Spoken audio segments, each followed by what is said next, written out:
I think the cost of living is pretty high here. All of my salary goes into paying off credit cards, car loans, and all these bills. What about you?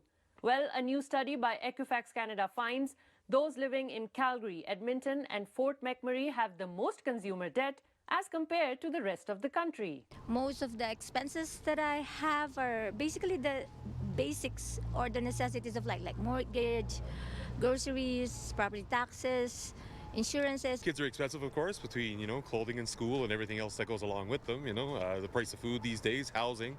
I mean, rent is $3,000. I do not have at all.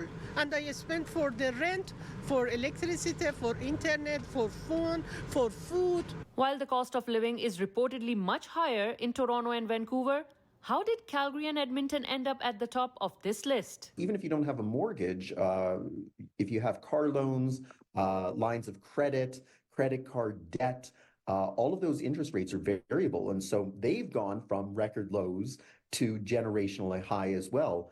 Our income has not kept pace, though. According to Equifax, the average debt in the fourth quarter of 2023 for Calgary is $23,885 and a little less for Edmonton at $23,719. As for the change in delinquency rate, which is a missed payment, Albertans were missing their payments 20% more now compared to 2022. Back through time historically, it does tend to be a region that has higher delinquency levels than some of the rest of Canada. Now, some of that may be, to your point, they're using credit a little bit more. Again, economically, the industry in Alberta tends to be a little bit more volatile, more linked to kind of, what's happening with oil and gas prices and things. In Calgary, Henna Saeed, City News.